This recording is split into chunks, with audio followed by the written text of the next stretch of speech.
मित्रों, इस दुनिया में जब भी प्रेम की मिसालें दी जाती है तो उसमें सबसे पहला नाम भगवान श्री कृष्ण और राधा जी का आता है।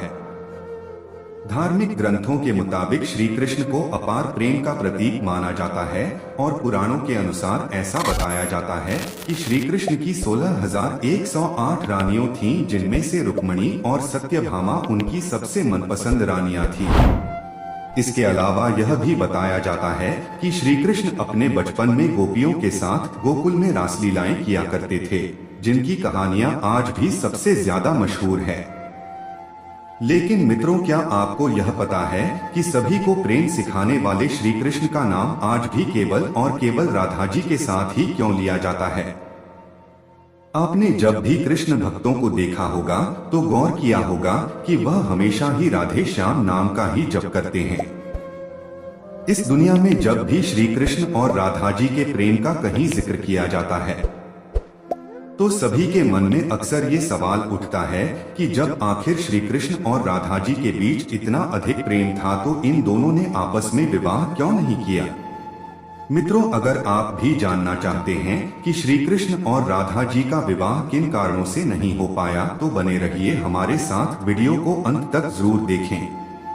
नमस्कार मित्रों, स्वागत है आपका आज के इस नए वीडियो पर। एक बार फिर मित्रों, पद्म पुराण के अनुसार ऐसा बताया जाता है कि राधा जी विश्वभानु नाम के ग्वाले की बेटी थीं और उनका जन्म यमुना नदी के पास रावल नाम के एक गांव में हुआ था।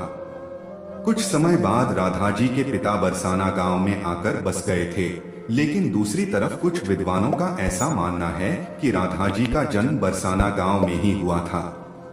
इसी के साथ ब्रह्मवैवर्त पुराण के अनुसार ये बताया गया है कि राधा जी श्री कृष्ण से उम्र में 5 साल बड़ी थीं और उनकी सबसे अच्छी मित्र भी थी।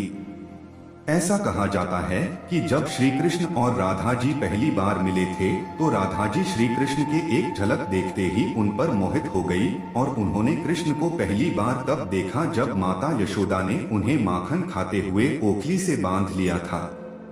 मित्रों, जब श्री कृष्ण बांसुरी बजाते थे तो उनकी बांसुरी की धुन सुनते ही राधा जी दीवानी हो जाती थी और बेसुध होकर नाचने लगती थी।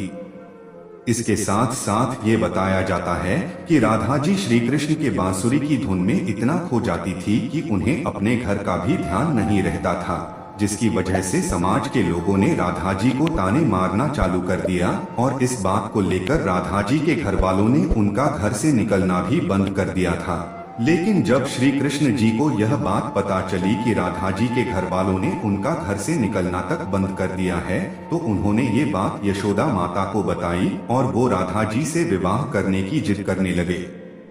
लेकिन लाख कोशिश करने के बावजूद भी श्री कृष्ण माता यशोदा को नहीं मना पाए और माता यशोदा ने श्री कृष्ण को ये कहकर टाल दिया कि एक तरफ तो राधा जी उनसे उम्र में 5 साल बड़ी है और दूसरी तरफ उनका विवाह भी पहले से तय हो चुका है।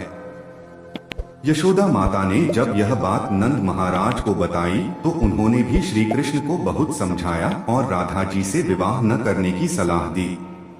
लेकिन इतना समझने के बावजूद भी जब श्री कृष्ण राधा जी से विवाह करने की जिद नहीं छोड़ रहे थे तब नंद महाराज श्री कृष्ण को ऋषि गर्ग के पास ले गए और जब श्री कृष्ण ऋषि घर के पास गए तो ऋषि गर्ग ने श्री कृष्ण को बताया कि उनके असली माता पिता देवकी और वासुदेव हैं, जिनको उनके मामा कंस ने बंदी बनाकर रखा है।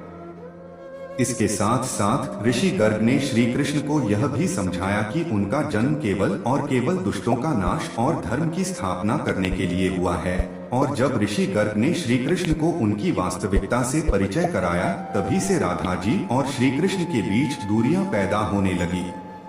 कुछ समय बाद श्री कृष्ण जब और बड़े हुए तो उन्हें कंस के बुलवाने पर वृंदावन छोड़कर जाना पड़ा। कहा जाता है कि जब श्री कृष्ण वृंदावन छोड़कर मथुरा जा रहे थे तो वो चुपके से राधा जी के घर उनसे मिलने पहुंचे थे और उनसे बिना कुछ कहे ही उनको अपनी बांसुरी तोहफे में दे दी थी।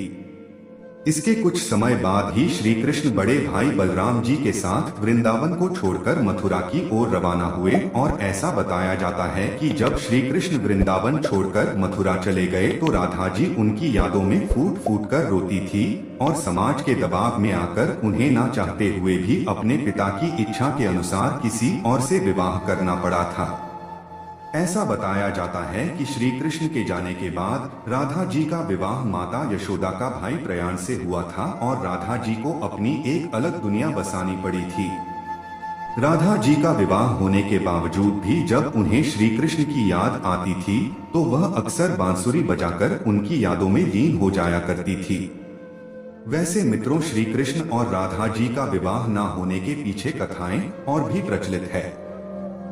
पौराणिक कथा के अनुसार शुक्राचार्य महर्षि भृगु के पुत्र और भगवान विष्णु के भक्त प्रहलाद के भांजे थे। महर्षि भृगु की पहली पत्नी का नाम ख्याति था, जो उनके भाई दक्ष की कन्या थी। ख्याति से महर्षि भृगु को 2 पुत्र धाता और विधाता मिले और एक बेटी लक्ष्मी का भी जन्म हुआ। लक्ष्मी का विवाह उन्होंने भगवान विष्णु से कर दिया। महर्षि भृगु के और भी पुत्र थे, जैसे उष्णस और च्यवन आदि। माना जाता है कि उष्णस ही आगे चल के शुक्राचार्य बने। वहीं एक अन्य कथा के अनुसार शुक्राचार्य महर्षि भृगु और हिरण्यकश्यपु की पुत्री दिव्या के संतान थे। शुक्राचार्य का जन्म शुक्रवार को हुआ, इसलिए महर्षि भृगु ने इसका नाम शुक्र रखा था। जब शुक्र थोड़े से बड़े हुए तो उनके पिता ने उन्हें ब्रह्मऋषि अंगऋषि के पास शिक्षा के लिए भेज दिया। अंगऋषि ब्रह्मा के मानस पुत्रों में सर्वश्रेष्ठ थे और उनके एक पुत्र बृहस्पति थे, जो बाद में देवों के गुरु बने। शुक्राचार्य के साथ उनके पुत्र बृहस्पति भी पढ़ते थे। माना जाता है कि शुक्राचार्य की बुद्धि बृहस्पति की तुलना में ज्यादा कुशाग्र थी, लेकिन फिर भी बृहस्पति के अंगऋषि ऋषि के पुत्र होने की वजह से उन्हें ज्यादा अच्छी शिक्षा मिलती थी, जिसके चलते एक दिन शुक्राचार्य ईर्ष्यावश उस आश्रम को छोड़ के सनक ऋषि और गौतम ऋषि से शिक्षा लेने लगे। शिक्षा पूर्ण होने के बाद जब शुक्राचार्य को पता चला कि बृहस्पति को देवों ने अपना गुरु नियुक्त किया है, तो उन्होंने भी ईर्ष्यावश दैत्यों के गुरु बनने की मन में ठान ली। लेकिन उसमें सबसे बड़ी बाधा दैत्यों के देवों के हाथों हमेशा मिलने वाली पराजय थी। इसके बाद शुक्राचार्य मन ही मन ये सोचने लगे कि अगर वह भगवान को शिव को प्रसन्न करके उनसे संजीवनी मंत्र प्राप्त कर लेते हैं तो वह दैत्यों को विजय दिलवा सकते हैं। इसके बाद उन्होंने भगवान शिव की कठोर तपस्या शुरू कर दी। उधर देवों ने मौके का फायदा उठा के दैत्यों का संहार आरंभ कर दिया। शुक्राचार्य को तपस्या में जान के दैत्य उनकी माता के शरण में चले गए। ख्याति ने दैत्यों को शरण दी और जो भी देवता दैत्य को मारने आता वे उसे मूर्छित कर देती या फिर अपनी शक्तियों से लकवाग्रस्त कर देती। ऐसे में दैत्य बलशाली हो गए और धरती में पाप बढ़ने लगा। तब धरती पर पुनः धर्म की स्थापना के लिए भगवान विष्णु ने शुक्राचार्य की मां और भृगु ऋषि की पत्नी ख्याति का सुदर्शन चक्र से सिर काट के दैत्यों के संहार में देवों की और समूचे जगत की मदद की। जब इस बात का पता शुक्राचार्य को लगा तो उन्हें भगवान विष्णु पर बड़ा क्रोध आया और उन्होंने मन ही मन उनसे बदला लेने की ठान ली। वो एक बार फिर भगवान शिव की तपस्या में लीन हो गए और कई सालों की घोर तपस्या के बाद भगवान शिव ने उन्हें संजीवनी मंत्र दे दिया। फिर शुक्राचार्य ने दैत्यों के राज्यों को पुनः स्थापित कर अपनी मां की मृत्यु का बदला लिया। ऐसा माना जाता है कि तब से शुक्राचार्य और भगवान विष्णु एक दूसरे के शत्रु बन गए। लेकिन ये कथा यही नहीं समाप्त नहीं होती। उधर महर्षि भृगु को जब इस बात की पता चला कि भगवान विष्णु ने उनकी पत्नी ख्याति का वध कर दिया है, तो उन्होंने भगवान विष्णु को श्राप दे दिया कि उन्होंने एक स्त्री का वध किया है, इसलिए उनको बार बार पृथ्वी पर मां के गर्भ से जन्म लेना होगा और गर्भ में रहकर कष्ट भोगना पड़ेगा। इस श्राप से पहले भगवान वराह अवतार, मत्स्य अवतार, कुर्मा और नरसिंह अवतार लेकर प्रकट हुए थे। लेकिन श्राप के बाद उन्होंने भगवान परशुराम, भगवान राम, भगवान कृष्ण के रूप में जन्म लिया। तब उन्हें मां के पेट रहकर पीड़ा झेलनी पड़ी। हालांकि कि बाद में शुक्राचार्य से बृहस्पति के पुत्र ने संजीवन विद्या सीखकर उन्हीं का पतन किया। तो मित्रों, आपको यह वीडियो कैसा लगा कमेंट करके जरूर बताएं और हमारे चैनल कलयुग वाणी को सब्सक्राइब जरूर करें।